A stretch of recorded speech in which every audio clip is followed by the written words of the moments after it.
voilà donc yegg si nañu ci ñu bàyyi nga xamante ne moom la indi tey. waaw jërëjëf Khady Colonel maa ngi ko doon wax ci tàmbali bi tey droit pénitentiaire la ñuy waxtaanee. waaye li tax ñu ci ñëw ma jàllale fii ñaari information rek di si jiitu mooy procès Khalifa Sall bi nga xamante ni procès en appel bi sax laa war a wax. nga xam ni fan yi ñu weesu yëpp cour d'appel bu Ndakaaru mi ngi ko doon saytu. mu mel ni kon démb ci altine ji àtte boobu noonu jeex na. fii ak weer maanaam le 30 août ci la cour d'appel bu Ndakaar di joxe atte bi ci atte ginnaaw bi nga xamante ne lu toll ci ay ñaari semaine doon nañu atte ki nga xamante ni moom mooy maire bu Ndakaar donc le 30 août ci la cour d'appel di joxe li nga xam ne moom mooy verdict par rapport ak jugement en appel bi. beneen mbir bi ci nga xamante ni tam moom moo ci aju moo di ne mbirum Moïse Rampino nga xamante ni jamono yi ni caabi daf koo féete ginnaaw mu nekk fële ci prison ba di xaar li nga xamante ni moom mooy atteem moom nag pour la première fois muy joxe li nga xamante ni moom mooy sa version des faits di expliquer circonstances yi nga xamante ci lañ ko interpellé woon waaye tamit version bi nga xamante ni joxe na ko devant le juge d'instruction ci dossier bi nga xamante ni moom moo ko retenir en prison su ko defee kon am na benn élément audio boo xamante ni yaakaar naa mën nañ ànd ak waa régie ñu déglu ko laata ñuy dellusiwaat ci plateau bi ngir ñëw waxtaane sujet du jour bi. D'une fonction légalement réglementée, usurpation d'identité numérique, association de malfaiteurs, extorsion de fonds. Je tiens à rappeler que devant le doyen des juges, j'ai reconnu avoir attaqué les responsables de l'APS de son Mamour Diallo. J'estime avoir le droit de dénoncer des voleurs qui ont détourné l'argent du contribuable sénégalais. L'article 19 de la Déclaration universelle des droits de l'homme stipule que toute personne a droit à la liberté d'opinion et d'expression, ce qui implique le droit de ne pas être inquiété pour ses opinions et celui de chercher, de recevoir et de répandre sans considération de frontières les informations inutiles par quelques moyens d'expression que ce soit.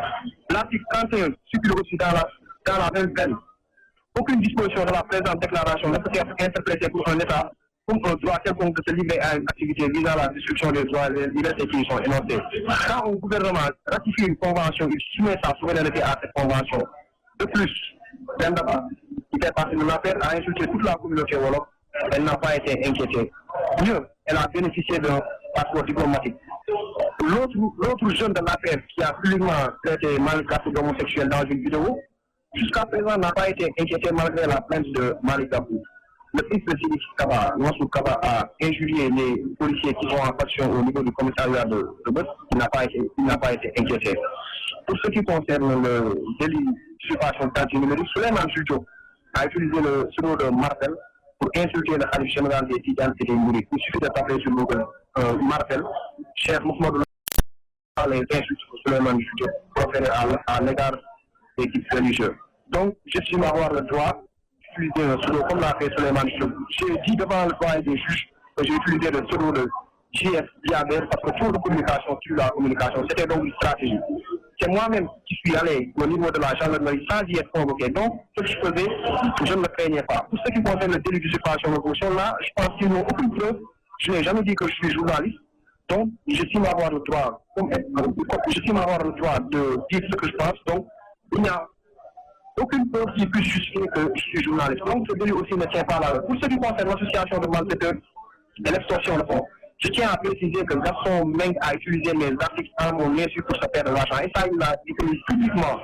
Donc, s'il y a quelqu'un qui a extorqué, qui a exploité le ministre des Finances, c'est bien le ministre conseil Gaston Meng. Je ne connais ni d'Aran ni terre. Gaston Meng m'a proposé de m'emmener au domicile du président Macky Sall. Je suis catégoriquement refusé. Donc, ce qu'il y a lieu de retenir, c'est que ces gens-là cherchent à me museler, cherchent à m'opérer. Et je tiens à rappeler à l'opinion nationale et internationale que quoi que puisse arriver, je ferai face. Aujourd'hui, plus que jamais, je suis déterminé à faire face contre l'oppression, l'arbitraire. Je tiens aussi à dire à tous ceux qui me soutiennent, le combat continuera. Si j'avance, ils n'ont qu'à me suivre. Si je refuse, ils n'ont qu'à me tuer. Et si je meurs, ils n'ont qu'à me venger. Je tiens aussi à demander à tous les militants de l'opposition de se battre jusqu'au bout. Dieu est grand, Dieu est le maître des juges. Je vous remercie. voilà kon dégg ngeen kàddu yooyu noonu xam naa bu ñu ko doon tënk ci olof rek dañ koy wax ci ñaari baat rek bi si jiitu mooy da doon teg convoqué li nga xamante ni moom mooy texte nationaux ak internationaux yi nga xamante ni moom mooy encadré li nga xamante ni moom mooy droit de la personne dans les liens de la détention ci ñaareelu xaaj bi tam muy expliquer li nga xamante ne bi mu demee ci biñ koy auditionné maanaam bi ñu koy déglu fële ca gendarmerie bu Colobane ak tamit ci doyen juge d'instruction bi kaddu yi nga xamante ne yëkkati woon na fa ci kaw tuuma yi nga xamante ne moom lañ teg si kawam ba tax mu nekk en prison ak tamit li nga xamante ne moom moo ko ute ak nga xam ne moom mooy Pape Mayel Thiam ak tamit yeneen mbir yi nga xamante ne dañ ko ciy dégg li taxoon ñu jàllale lii nag mooy mbir mi ba mu jollee ba léegi ñi ngi dégg ay versions yu bari mais pour la première fois moom Moïse Rampino ñu am officiellement li nga xamante ne moom mooy réaction par rapport ak li nga xam ne moom mooy dossier bi xam naa duñ ci sori dañ koy bàyyi ba yeneen jotaay yoo xam ne dina ci ñëwaat bu baax a baax bu ñuy waxtaanee dossier bi ñu gën ci xuusaat rek mais dañ doon jàllale tey rek li nga xam ne moom mooy sa version des faits laata ñuy ñëw ci li nga xamante ni moom mooy waxtaanu bés bi te li nga xamante ni moom la ñuy waxtaanee tey du lenn lu dul droit pénal sukkandiku ci rapport d'activité 2017-2018 bi nga xam ne ministère de la justice génnee nañ ko di wax ci maanaam tolluwaayu kaso yi fii ci Sénégal ñaata nit ñoo fa nekk jigéen ñi seen lim naka la toll mineurs yi ak maanaam ñu am ay chiffres officiels yoo xamante ne daf ñuy xamal kat prison yi nga xam ne ñoom ñoo nekk Sénégal tey ci ñenn anam la tëddee. alors li nga xamante ne moom mooy point bu njëkk bi nga xamante ne moom la ñuy wax ci rapport yi day wax maanaam kaso yi nekk ci Sénégal ñaata nit fa nekk. xam nga ko léwu leen ne Sénégal fanweer ak juróom-ñaari kaso moo fi nekk muy 37 prisons 37 établissements pénitentiaires am ci yoo xam ne mineurs yi lañ ko jagleel am ci yoo xam ne jigéen ñi lañ ko jagleel am ci ñoo xamante ne ñëpp lañ fay jaxase même bu fekkente ne day am ay séparation ak yu mel noonu dinañ ñëwaat bu baax a baax ci statut yi. statut yi pour comprendre ko am na ci première catégorie bi mooy maison d'arrêt maanaam prison yi nga xam ni ñi ñu atteegul ñoo fay nekk. mu mel ni Rebeuss loolu la waaye tamit prison jigéen ñi nekk fii Liberté 6 tamit ñooñu la maanaam ñi ngi ñu atteegul ñoo fay nekk. mu am maison d'arrêt et de correction mooy ñi nga xamante ne prison yi nga xam ni genre prison mixte mën nañu ko tuddee prison nga xam ne ñi ñu atteegul dañ fay nekk ñi ñu atte ba pare dañ fay nekk boo demee maanaam ci capitale régionale yëpp li ci ëpp ñoo fa nekk ak ci yenn département yi également boo demee ay maison d'arrêt et de correction nga fay am beneen catégorie bi mooy maison de correction benn la fi am Sénégal muy prison bu Sébikotane muy prison bi nga xamante ne foofu ñi ñu condamné lañ fa yóbbu pour ñu liggéey c'est une prison à vocation agricole am na catégorie mooy camp pénal mooy prison boo xam ne ñi ñu atte ba pare lañ fay yóbbu muy camp pénal ñaari camp pénal moo am ci dëkk muy camp pénal bu Liberté 6 ak tamit camp pénal bu Koutal nekk fële ca Kaolack am tam pavillon spécial muy maanaam détenu yi feebar ñi nga xam ne caabi da leen féete ginnaaw te seen yaram wér-gu-yaram demeewul noonu pavillon spécial lañ leen di yóbbu pavillon spécial mooy prison bi nekk biir hôpital Dantec donc loolu mooy li nga xamante ne moom mooy catégorisation yi alors bu ñu sukkandikoo ci rapport bi lu toll ci 10 083 détenus ñoom ñoo nekk ci prison Sénégal yi loolu yëpp tamit loolu génne na ko ci lim boobu nag am na ci ñoo xamante ne ay góor yàlla lañ am na ci ñoo xamante ne ay soxna lañ am na ci ñoo xam ne ay tout tànk lañ maanaam ay mineur am na ci ñoo xamante ne maanaam ay étranger lañ donc ci 10 083 détenus yi nekk Sénégal boo ci doon génnee pourcentage góor ñi ñu ngi toll ci 9 546 yëpp ay maanaam ay góor lañu waaye tamit 336 yi ay jigéen lañ mineurs yi seen lim mi ngi toll ci li nga xam ne moom mooy 201 maanaam ñett téeméer ak benn ñoo xamante ne ay tout tànk lañ nekk ci kaso yi bu dee famille 336 mooy li nga xam ne moom mooy seen lim mooy ñetti téeméer ak fanweer ak juróom-benn jigéen yoo xam ne caabi da leen féete ginnaaw bu dee góor ñi seen lim mi ngi toll ci 9546 maanaam juróom-ñeenti junni juróomi téeméer ak ñeent fukk ak juróom-benn nit yoo xamante ne ay góor yàlla lañ ñoom ñëpp seen lim nag mu toll ci 10 083 détenus yoo xamante ne ñi ngi nekk biir Sénégal ci 37 prisons yi. ma ñëw ci benn catégorie muy catégorie ñi nga xam ne ñoom ñooy jigéen ñi parce que maa leen di wax ni 336 femmes ñoo nekk ci kaso bi ñoom la caabi féete ginnaaw bu ñu doon ñëw ci li nga xamante ne kon day jaadu nit ñi xam lan moo tax jigéen ñu bare noonu ci kaso Sénégal yi li ñu leen di toppee bare na li nga xamante ne même bu fekkente ne rapport bi génnee ko sax mais am na fi ay études ay jàngat yoo xamante ne daf ñuy xamal jigéen ñi nekk kaso Sénégal lan la ñu def ba mu yóbboo leen fa ñu mën a jàpp ne la première cause d'incarcération des femmes maanaam li tax ñi li gën a yóbbu jigéen ñi kaso Sénégal moom la ñu tuddee trafic de drogue lu jëm ci wàllum drogue beeg sinébar beeg yu mel noonu ndaxte 31% la seen lim toll maanaam téeméer boo jël fanweeri ak benn yëpp wàllum drogue la ñuy yëngu bu trafic de drogue bi jàllee infanticide moo ci topp infanticide mooy jur doom rey ko boobu seen taux mi ngi toll ci 16% maanaam téeméer boo jël fukk yi ak juróom benn jigéen ñëpp dañ leen di jiiñ li nga xam moom mooy infanticide jur doom rey ko le plus souvent sax chambre criminelle lañ leen di atte mooy ñi nga xam ne jigéen ñi nga xam ne dañ leen di jum ne dañoo rey seen doom te ñoom bu ñu taxawee ci kanam juge bi ñi ëpp ci ñoom li ñuy xamle moo di ne xale bi ba muy jund indaalewul bakkan léegi foofu nag ñoom li ñu dul xam mooy même bu fekkente ne xale bi dafa judd te indaalewul bakkan suul dafa am nu ñu koy defee parce que booy suul nit pour nga suul nit il faut nga am autorisation administrative suul nit te amoo autorisation administrative délit la donc même bu jigéen juree xale boo xam ne bébé bu indil bakkan suul bi dafa war a jaar yoon respecté procédure bi pour que ñu jox la li nga xam ne moom mooy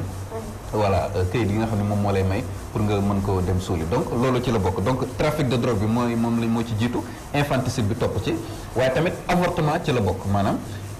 avortement mooy maanaam ngay jéem a yàq biir donc loolu tamit waral na jigéen ñu bare bare caabi fetti leen ginnaaw waaye tamit lu jëm ci maanaam cause de blessure volontaire lu jëm ci ay bagarre xeex diggante ay wujj ak wujj diggante ay jigéen ak yu mel noonu bokk na ci ak tamit li nga xam ne moom mooy les infractions à caractère financier ay escroquerie yu mel noonu donc loolu daal mooy yi nga xam ne moom moo waral jigéen ñi nekk kaso bu dee mineurs yi nag 201 seen lim takku na te ñun ñëpp xam nañu ne mineur place am du prison waaw te mineurs yi Sénégal am nañu prison boo xam ne moom lañ leen benn prison lañ leen jagleel mu nekk fii Dakar muy maison d'arrêt et de correction de Hann tuddoon ci ay jamono Forbe waaw moom mooy Forbe boobu mooy prison bi nga xam moom la ñu jagleel mineurs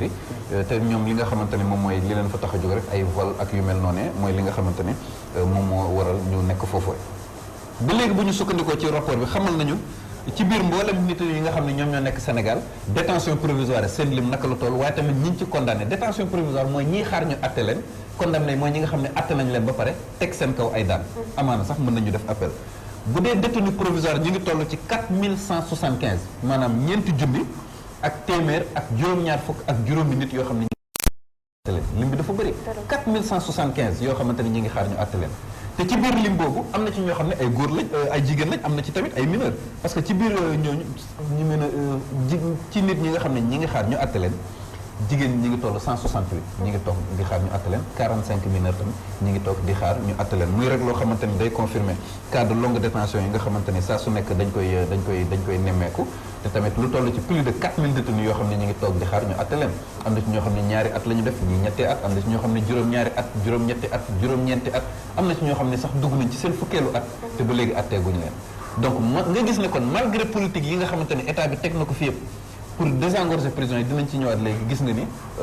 ba loolee nekk fi longue détention yi ba léegi mi ngi am maanaam ñi nga xam ne dañu leen di téye bu yàgg ci kaso bi te ba léegi atteeguñ leen prison boo mënti dem Sénégal nag da nga leen fay fekk ñi nga xamante ñoom mooy les victimes de longue détention mais boo demee Rebeuss di nga leen fa fekk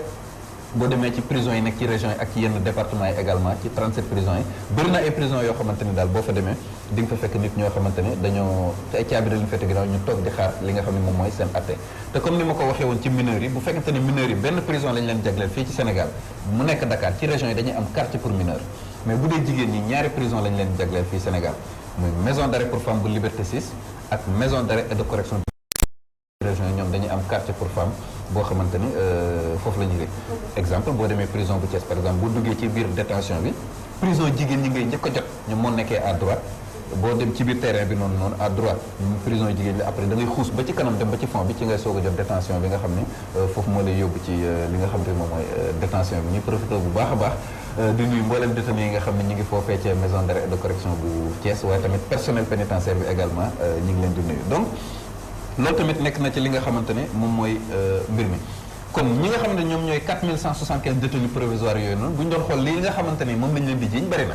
am na ci ñoo xam ne wàllum escroquerie la am na ci ñoo xam ne abus de confiance la am na ci ñoo xam ne vol la wàllum sàcc am na ci ñoo xam ne wàllum lu jëm ci wàllum mërs la muy maanaam viol wala pédophilie wala attentat à la pudeur wala outrage public aux bonnes mœurs wala tamit yeneen yi nga xamante ne moom moo ci aju trafic de drogue bi également ci la bokk ñi ëpp ci ñi toog di xaar ay at yu bari te atteeguñu leen ñii ci trafic de drogue lañ leen di jiiñ ñii wàllum tour deret lañ leen di jiiñ moo xam meurtre la wala assassinat wala empoisonnement am na ci ñoo xamante ni lu jëm ci wàllum agression lañ leen di jiiñ mooy vol aggravé wala vol qualifié nga agression moom dafa grave te daan yi ñu lay teg mën nañu sax tëj kaso giiru dund gis nañ ko fi ba tey ay jeunes yoo xam ne xale yu ndaw 20 ans 21 ans 22 ans même pas 25 ans ñu tëj leen à vie est-ce que ñi nga xamante ni ñoom ils s'adonnent à l'agression am nañ loolu maanaam boo agressé nit même boo rayul ki ngay agressé yow mi ko agressé mën nañu tëj kaso sa giiru dund ci kaw mu am li nga xam ne moom mooy circonstance aggravante yi parce que bu fekkente ni parce que agression boo demee ci loi bi ñu ngi ko qualifié mooy vol commis la nuit avec violence avec usage d'armes et de véhicules yu mel noonu bu dee sàcc bi wax nañ ko fi ay jotaay yu bëree bëri mais répétition pédagogique la sàcc bi nga xamante ne ba ngeen ko def da ngeen doon mbooloo ngeen def ko guddi vol en réunion waaw wala vol aussi léegi bi xale yi di jël mooy vol à la tire yore sa moto ñëw fekk nit ki taxaw rek mooy vol à la tali bi loolu tamit dafa nekk ay xeetu mbir yoo xam ne boo ko defee guddi ngeen doon mbooloo nga jëfandikoo gànnaay wala oto nga gaañ ki nga xam ne moom mooy nga agressé loolu yëpp circonstance aggravante yooyu yëpp daf lay yóbbu chambre criminelle